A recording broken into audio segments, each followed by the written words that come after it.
홍익표 더불어민주당 의원이 정책위 수석 부의장이 예. 이현주 공천을 잘못해서 죄송하다, 사과한다 이렇게 말씀을 하셨네요. 태어나서 이런 재밌는 장면은 처음 봅니다.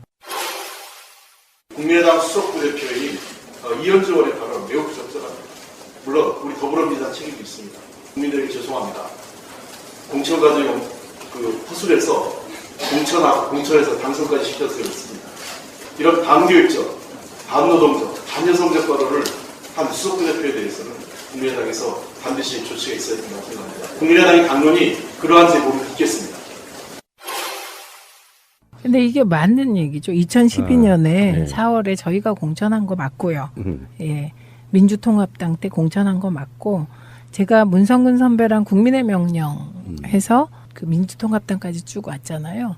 그런데 그 즈음에 그 이현주 변호사가 국민의 명령 사무실에 온 적이 있어요. 그래요? 예. 그래서 그때 유시춘 선배가 같이 이제 민주통합당 만드는 작업을 같이 했는데, 유시민 작가 누나. 네. 그렇게 말씀하시면 싫어하세요. 응?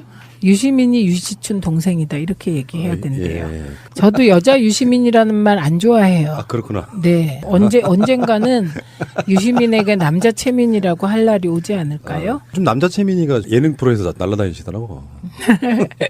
예, 그래서 온 적이 있어요. 근데 그때 이제 공천 받을 수 있을까 해서 이제 문을 두드렸던 거고요. 그러니까 그만큼 그 권력 의지가 강했다는 거죠. 성향 자체는 뭐 민주 진보적인 사람은 아니었던 것 같아요. 지금 아닌 게 하는 아니고 거요? 오히려 지금 얘기하는 거 보면 반노동, 반시민, 예, 반민주 뭐 이런 거라 전혀 민주통합당 뭐 저희 성향은 아니죠. 그리고 반문의 기수시잖아요. 그러니까 권력을 잡는 거라면 어떤 변신도 가능한 사람. 저는 그렇게 봤거든요. 최근에. 예, 그렇기도 하고 SNS를 통해서 이런 얘기도 있잖아요. 지금은 이현주 의원이 반문의 기수라 뜨는데 그래서 요즘 이현주 의원하고 박모 의원하고 누가 더 텔레비에 많이 나오냐. 그러니까 박모 의원도 친문 패권 욕하고 막 이럴 때는 방송 탔는데 요새는 무엇 때문인지 반문을 안 하니까 텔레비 못 나오시는 거 아니냐 이런 얘기 막 하세요. 그리고 이현주 이분이 뜨는 건 보면 주로 문재인 정부를 포퓰리즘 독재라고 하고 이런 거 언론이 받는 거잖아요. 제가 한번 얘기 안 했던가요? 저한테 19대 때 기자가 찾아와가지고 그 문재인 대표 시절이었어요. 네. 그때 문재인 대표 한 번만 비판해달라고. 왜? 그때 막 그러니까요. 흔들릴 때 네. 한 번만 비판해 주시면 이거 대서특필할 수 있다. 제가 하면, 최민희가 하면. 어떤 계열인지 몰랐나 보네요. 아니요. 알고. 알고? 언론에 나오고 싶으면 그렇게 하라는 취지죠. 이 또라이예요, 뭐예요? 저는 이런 걸 여러 장면 겪었어요. 여러분이 제가 이제 여기서 이렇게 제가 표현하긴 그렇지만 올곧게 한 길로 친노 친문의 길로 오는 게 그냥 있는 거 아니고요. 그래서 저보고 문재인 대표 한 번만 비판하면 일면 탑이다 이런 기자도 있었고요. 그때 언론 흐름이 그랬다는 거네. 그렇죠. 그러니까 문재인 대표 욕하면 일면 탑 방송 쫙 이렇게 되는 거예요. 미친놈들이네요. 아니, 그리고 저한테 그랬어요. 그럴 정도로 정치인은 언론에 나가고 싶어 한다고 생각하죠. 그랬고요. 그 다음에 2003년에는 제가 민원연 사무총장 시절일 때 동아일보 기자가 민원연 사무실에 죽을 치고 앉아 있었어요. 왜요? 정현주 KBS 사장 욕하는 칼럼 하나 써달라고. 미쳤구나. 그러면 이제 그게 일종의 딜이 되면서 언론에 나갈 수 있는 길이 되는데 저는 뭐 그런 웃기는 얼토당토하는 유혹들이 많이 있었죠. 그런 분위기라는 거예요. 그러니까 그게 이 친노 친문을 그렇게 보수 언론이나 기득권이 싫어하는 건 이유가 딱 하나죠. 우리가 믿고 가는 건 깨어있는 시민의 조직된 힘입니다. 네, 어떤 순간에도 기준이 그겁니다. 약 한 2, 3분 동안 그 사람 이름을 한 번도 안 꺼냈는데 제대로 디스가 되는 정말 훌륭한 역사적으로 남을 멘트 하신 거예요. 들으니까 이현주 이렇게 되는 거네. 재밌네. 홍익표 의원의 이 발언은 댓글을 보니까 이렇게 쓰여 있더라고요. 이현주를 매기는 최고의 신의 한 수. 사실은 이현주 개인의 성향은 50%, 나머지는 당 분위기 50%가 좌우하는 게 아닌가 싶어요. 더불어민주당에 있었다면 이런 발언 못하죠. 제가 팟캐스트에 이현주 저격수로서 이현주 이 사람은 전 제명시켜도 무방할 정도의 어마어마한 죄를 저질렀다고 봐요. 그럼요. 이거는 있을 수 없는 발언이잖아요. 예, 어떤 이분의 그 얘기 중에 디스 당한 그룹이 어디 어딘가 한번 보세요.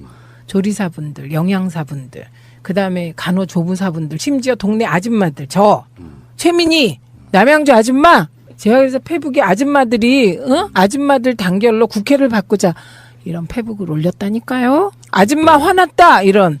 그럼 아줌마는 절반이잖아요. 지금 무슨 일을 지금 저지른 건지 본인이 모르는 것 그런 것 같아요. 지금. 그래서 쉴드가 이제 뭐 죄송하긴 하긴 했는데 쉴드가 사적 대화를 몰래 녹으면서 기사화하는 건 유감이다 하는데요. 정치인한테 사적 대화가 어디 있습니까? 없어요. 그리고요 기자하고 통화한 거잖아요. 그러니까 언론에 날라고. 기자가 해당 정치인에게 이러이러한 현안에 대해서 어떻게 생각하십니까? 라고 묻는 건 녹취가 나가지 않더라도 이현주는 언론에 대고 한 이야기랑 다를 게 하나도 없는 상태거든요. 이건 그쵸? 쉴드라고 할 수가 없는 거예요.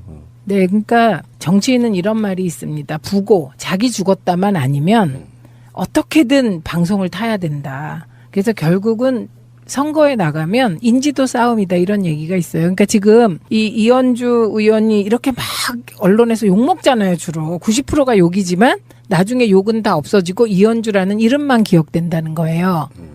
근데 이제 이거는 깨어있는 시민들이 조직되어 있지 않을 때 얘기긴 해요.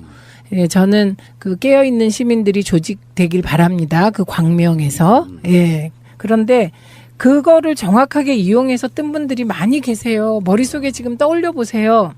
맞습니다. 예, 노무현 대통령 시절 참여정부에 노무현 대통령 흔들어서 뜬 분들 머릿속에 한번 그려보세요. 그리고 문재인 우리 대통령께서 정치에 입문한 이후 지난 5년 동안 문재인 흔들기로 뜬 분들 또 때로 문재인 흔들다가 친문으로 돌아서서 뜨는 분들 한번 쭉 머릿속에 그려보세요. 그래서 이게 정치인과 언론의 관계는 정말 숙명적인 관계이거든요. 그러니까 말씀하셨듯이 기자들은 무조건 녹음한대요. 당연하죠. 네, 무조건 녹음이에요. 그거를 네. 정치인들 다 알아요. 심지어 저도 모든 통화 녹음돼요. 저랑 통화하면. 어머, 몰랐네. 근데 써먹은 적은 한 번도 없지. 네, 당연히 언론 전문가시니까 이따가 이제 네, 그런 얘기가 나오겠지만 언론의 속성이 사실은 정치를 굉장히 나쁘게 만들어버리는 특성도 갖고 있잖아요. 자극적이고 주목받는 것들이 경쟁을 하다 보니까 언론은 사실 그런 사명감도 있어야 되잖아요. 역사적으로 뭔가 바람직한 방향으로 끌고 가려고 하는 사명이 있어야 되는데 너무 말초적인 방향으로만 가다 보니까 자극적이고 센 발언하는 정치인들을 키워주고 그 사람들이 그걸로 인지도가 생기고 그러면서 반대파 쪽에서는 소영웅 씨 대접받는 그런 분위기도 좀 즐기는 것 같고 그렇다 보니까 개판돼 버리는 거라고 생각이 들거든요. 정말로 바람직하게 뭔가를 열심히 활동하는 묵묵히 활동하는 우리 미니미니 의원님 같은 경우는 언론에 안 나는 거예요. 그래서 저 19대 때 언론에 가장 많이 난 비례인데요. 이제 예를 들자면 근데 이제 이거를 얼마나 일을 많이 했으면 저를 안 다뤄주고 싶었는데 그러겠어요. 이번에요. 우리 그 지역에서 어떤 분이 통신비 인하와 관련하여 사진을 분석했더니 언론들이 의도적으로 제가 나오는 사진은 저를 잘랐다는군요. 그러면서 진짜 그 지역위원장님은 언론 기피 인물이신가 봐요. 그래요. 그래서 내가 네 그랬죠. 네. 기존의 언론과 등지고 정치하기는 좀 사실상 힘든 부분이 있죠. 그래도 푸나님이 계시잖아요. 그럼요. 사실 웬만한 뭐 매체들보다 저희들이 훨씬 듣는 독자 수가 훨씬 많거든요. 그럼요. 네. 그러니까 이제 최민희의 존재감은 이렇게 이제 우리 아이들이 지켜주는 그 존재감으로 이렇게 가고 있는데 말이 좀 이상하긴 하는데 이현주 의원이 지금 일종의 전 노이즈 마케팅이라고 봐요. 원했건 원하지 않았건. 그러면서 계속 존재감 과시하고 있고 뭐 일설에는 이제 국민의당 당대표 선거에 나가려고 저런다. 뭐 등등의 여러 가지 이야기가 있고 그런 과정 속에 국민의당은 정말 국민으로부터 점점 멀어지고 있고. 네. 그래서 제가 뭐 레벨은 좀 안 맞습니다만 제가 하나 가져온 게 이제 강현재 씨라고 아시죠? 제가 그분을 어떻게 모르겠어요. 지난 대선 때 저하고 정말 진검승부? 어쨌든. 현역도 안 해본 사람이 뭐 그렇게 레벨을 같이 그런 식으로 맞췄대요. 정편이. 아니 그거는 할 수 없죠. 뭐 그쪽 캠프의 대변인 맡고 막 이러니까. 근데 강현재 씨가 지금 국민의당을 탈당하면서 왜냐하면 악행이 되게 뛰어난 인물이고 악행이 유명한 사람이었기 때문에 그 사람이 그 당에서 뛰어내렸어요. 뭐 가끔씩 그런 표현하죠. 난파선에서 이렇게 탈출한다고.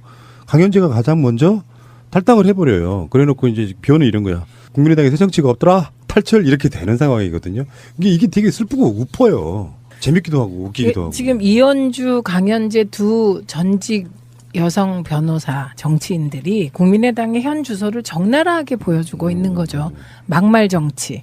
그리고 새 정치를 얘기하면서 구태 정치, 흔들기 정치. 그거에 앞장섰던 분들이죠. 그리고 근데 더 웃기는 거는 강현재 전 부대변인이 탈당하면서 한 탈당의 변이 되게 웃겨요.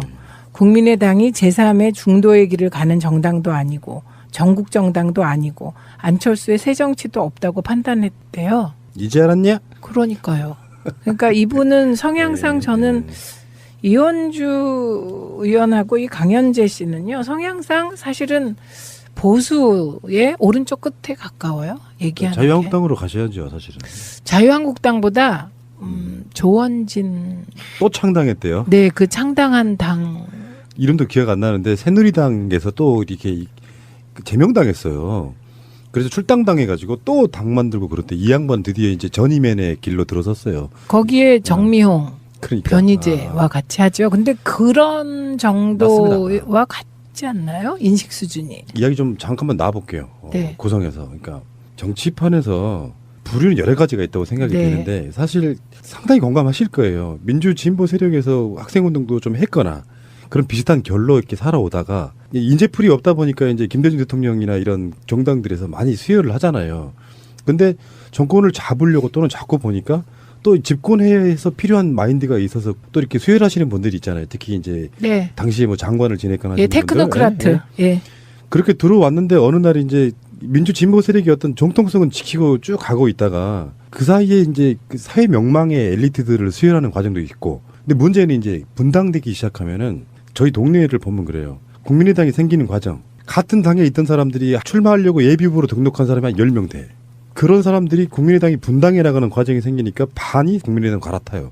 근데 이 사람들 이력을 제가 다 봤어요. 명함 받으면서. 진짜로 이쪽에서 열심히 활동하러 운동한 사람들은 거의 없어. 그러니까 국회의원 당선만 가능하다면 그 당시에 새누리당도 가고 새정치민주연합도 가고 아무 데나 갈 수 있는 사람들인데 분당이 되면 그만큼 그 사람들 일자리 공간이 좀 생기는 거거든요. 그러니까 공천 받을 수 있는 정당에 어중이 떠중이들이 다 몰려드는 관계.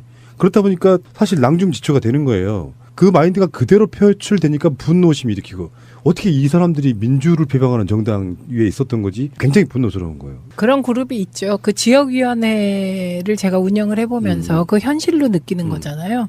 그래서 최근에 그 대선 과정에서 국민의당으로 갔다가 탈당하고 우리 당 오시겠다는 분들이 많이 계셨습니다. 그런데 그런 분들 중에 상당수가 호남향후회하고 연계해서 들어오시기도 하는데요. 그게 이제 부분적으로 받아들이죠. 당에서는 이 입당 심사라는 게 있습니다. 그리고 그 지역위원장이 동의하지 않으면 입당이 절대로 안 돼요. 그래서 그런 심사 과정을 거치고는 있죠. 그런데 그런 그룹이 있죠. 지금도 벌써 난파선에서 지금 강 변호사 뛰어내렸잖아요. 그런데 지역에서도 더 탈당 러시가 일어나고 있다는 얘기인데 우리 정서는 좀 아니죠. 네. 현역 하나만 좀 뛰어내려주면 이게 굉장히 쓰나미처럼 갈 가능성도 있죠. 유력하는 사람 한 사람 정도. 뭐 그렇긴 하지만 저는 이제 확실한 것은 민주당이 그런 분들을 받아들이지 않아야 한다는 거. 총선 즈음해가지고 자기 살 길 찾겠다고 탈당하고 민주진보 세력의 어떤 위기 같은 건 전혀 의식 없이 그 지역에 가서 아주 안전빵으로 당선되신 분들 사실상 완전 정치계의 적폐라고 보거든요. 대부분은 다. 그중에 일부는 괜찮으신 분들이 있겠죠. 그런 사람들이 지금 현재 숨도 쉬지 못하고 있는 정도의 분위기는 결국은 전 시민들이 만들어내는 거 보는데 그게 너무 이제 국민의당이 어떤 제보 조작 게이트에 있어서 반응이 너무 적반하장이다 보니까 국민들이 어이없어 하는 거예요. 정말 나오는 말 한마디 한마디가 뒷골 땡겨가지고 이렇게 뒷목 잡게 만드는 이런 정도 되면은 저는 법이 긴급법 이런 게 좀 생겨가지고요. 정당 해체시키는 거를 폭전속결을 할 수 있는 긴급 법안 정치인들이 하지 마시고요. 국민들이 한번 했으면. 저 반대합니다. 그거. 왜요? 왜요? 통합진보당을 그런 식으로 해산하는 거에 저는 반대합니다. 마찬가지로 결국은 국민의 선택에 의해서 해산되어야 한다고 생각하고 그러나 푸나님이 그런 류의 시민운동을 하시는 거는 뭐 막지 않겠습니다. 아니 저도 그렇게 하는 건 당연히 반대해야죠. 그게 아니라 오죽했으면 국민의힘으로 법무부 장관이 헌법재판소에다가 이렇게 제청하고 이런 거 말고 국민들이 한 1,000만 명 정도 서명하면은 당 해체시켜버리는 거 가능했으면 좋겠으니까. 저는 이번에 국민의당이 대선 공작 게이트에 대응하는 거를 보면서 그 또한 제보 조작하는 방식과 비슷하게 대응한다. 예. 그래서 저게 문화였나? 이런 생각을 혼자 하는데요. 특히 그 특검 가지고 물타기 하는 거요. 이 부분에 대해서 제가 이제 쭉 대변인들 대응을 봤는데요. 핵심은 이겁니다. 제보 조작 사건은 범죄입니다. 범죄. 이게 정치적인 뭐가 아니에요. 정치적 딜의 사안이 아니에요. 이거는 범죄를 저지른 겁니다. 그러면 이게 특검이 필요하다면 특검 요건이 있어야 돼요. 예, 특검은 다 요건이 있습니다. 그냥 특검하는 거 아니에요. 이게 대개 특검이라는 게 고위공직자의 비리 또는 위법 혐의가 발견되었을 때 그 수사와 기소를 정권의 영향을 받을 수 있는 정규 검사가 아닌 독립된 변호사로 하는 거잖아요. 그러면 이유미가 고위공직자인가요? 아니잖아요. 이준서가 고위공직자인가요? 아니잖아요. 이거는 정파적인 사안이 아니고 그냥 형법상 선거법상의 비리입니다. 비리. 예, 그렇기 때문에 이건 특검이 필요 없습니다. 이거. 그냥 검찰이 잘 조사하면 되고요. 그다음에 그럼에도 불구하고 이번 제보 조작 사건은 범죄인데 문준용 의혹은요. 야당들이 부풀린 의혹이고 시비거리입니다. 하나는 범죄임이 확실하고 하나는 야당이 부풀린 의혹인데 그거를 동일선상에 놓고 쌍끌이 특검을 하자. 이건 뭐 전 국민이나 여당을 바보로 봅니까? 이건 정말 논리적으로도 오류고요. 이거는 물타기 또 이런 악성적인 물타기 하시면 안 됩니다. 그래서 범죄와 자기들이 부풀린 의혹을 동일선상에 놓고 국민들을 헷갈리게 하려고 하는 이거 국민들 수준은 높아졌는데 문의 길로 오는 게 그냥 있는 거 아니고요. 그래서 저보고 문재인 대표 한 번만 비판하면 일면 탑이다 이런 기자도 있었고요. 그때 언론 흐름이 그랬다는 거네. 그렇죠. 그러니까 문재인 대표 욕하면 일면 탑, 방송 쫙 이렇게 되는 거예요. 미친놈들이네요. 아니, 그래서 저한테 그랬어요. 그럴 정도로 정치인은 언론에 나가고 싶어 한다고 생각하죠. 그랬고요. 그 다음에 2003년에는 제가 민원연 사무총장 시절일 때 동아일보 기자가 민원연 사무실에 죽을 치고 앉아 있었어요. 왜요? 정현주 KBS 사장 욕하는 칼럼 하나 써달라고. 미쳤구나. 그러면 이제 그게 일종의 딜이 되면서 언론에 나갈 수 있는 길이 되는데 저는 뭐 그런 웃기는 얼토당토하는 유혹들이 많이 있었죠. 그런 분위기라는 거예요. 그러니까 그게 이 친노 친문을 그렇게 보수 언론이나 기득권이 싫어하는 건 이유가 딱 하나죠. 우리가 믿고 가는 건 깨어있는 시민의 조직된 힘입니다. 네, 어떤 순간에도 기준이 그겁니다. 약 한 2, 3분 동안 그 사람 이름을 한 번도 안 꺼냈는데 제대로 디스가 되는 정말 훌륭한 역사적으로 남을 멘트 하신 거예요. 들으니까 이현주 이렇게 되는 거네. 재밌네. 홍익표 의원의 이 발언은 댓글을 보니까 이렇게 쓰여 있더라고요. 이현주를 매기는 최고의 신의 한 수. 사실은 이현주 개인의 성향은 50%, 나머지는 당 분위기 50%가 좌우하는 게 아닌가 싶어요. 더불어민주당에 있었다면 이런 발언 못하죠. 제가 팟캐스트에 이현주 저격수로서 이현주 이 사람은 전 제명시켜도 무방할 정도의 어마어마한 죄를 저질렀다고 봐요. 그럼요. 이거는 있을 수 없는 발언이잖아요. 예, 어떤 이분의 그 얘기 중에 디스 당한 그룹이 어딘가 한번 보세요. 조리사분들, 영양사분들, 그다음에 간호조무사분들, 심지어 동네 아줌마들, 최민희, 남양주 아줌마. 제가 그래서 페북에 아줌마들이 아줌마들 단결로 국회를 바꾸자 이런 페북을 올렸다니까요. 아줌마 화났다 이런. 그럼 아줌마는 절반이잖아요. 지금 무슨 일을 지금 저지른 건지 본인이 모르는 것 같아요.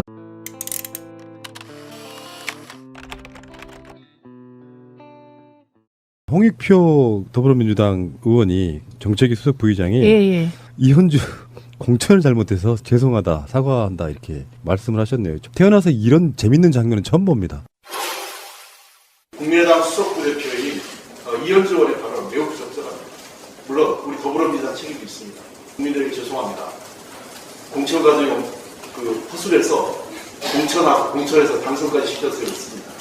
이런 반교육적, 반노동적, 반여성적 발언을 한 수석부 대표에 대해서는 국민의당에서 반드시 조치가 있어야 된다고 생각합니다. 국민의당의 당론이 그러한 제보를 믿겠습니다.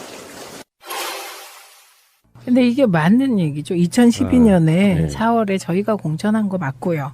예. 민주통합당 때 공천한 거 맞고, 제가 문성근 선배랑 국민의 명령 해서 그 민주통합당까지 쭉 왔잖아요.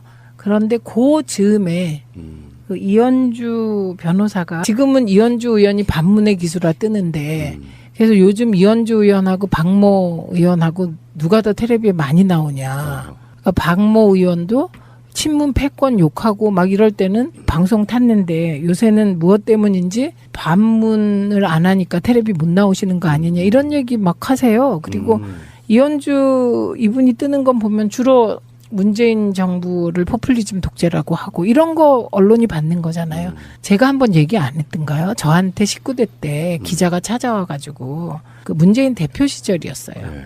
그때 문재인 대표 한 번만 비판해 달라고. 왜?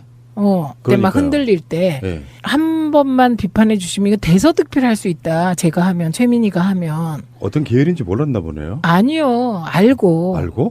언론에 나오고 싶으면 그렇게 하라는 취지죠. 이 또라이예요, 뭐예요? 저는 이런 걸 여러 장면 겪었어요. 여러분이 제가 이제 여기서 이렇게 제가 표현하긴 그렇지만 올곧게 한 길로 친노 친마 국민의 명령 사무실에 온 적이 있어요. 그래요? 예. 그래서 그때 유시춘 선배가 같이 이제 민주통합당 만드는 작업을 같이 했는데 유시민 작가 누나. 네. 그렇게 말씀하시면 싫어하세요. 응? 유시민이 유시춘 동생이다 이렇게 얘기해야 된대요. 예. 저도 여자 유시민이라는 말 안 좋아해요. 아, 그렇구나. 네. 언젠가는 유시민에게 남자 채민이라고 할 날이 오지 않을까요? 좀 남자 채민이가 예능 프로에서 날아다니시더라고. 예, 그래서 온 적이 있어요. 근데 그때 이제 공천 받을 수 있을까 해서 이제 문을 두드렸던 거고요. 그러니까 그만큼 그 권력 의지가 강했다는 거죠. 성향 자체는 뭐 민주 진보적인 사람은 아니었던 것 같아요. 지금 아닌 게 하는 아니고 거요? 오히려 지금 얘기하는 거 보면 반노동, 반시민, 예. 반민주 뭐 이런 거라 전혀 민주통합당 뭐 저희 성향은 아니죠. 그리고 반문의 기수시잖아요. 그러니까 권력을 잡는 거라면 어떤 변신도 가능한 사람. 저는 그렇게 봤거든요, 최근에. 그렇기도 하고 SNS를 통해서 이런 얘기도 있잖아요.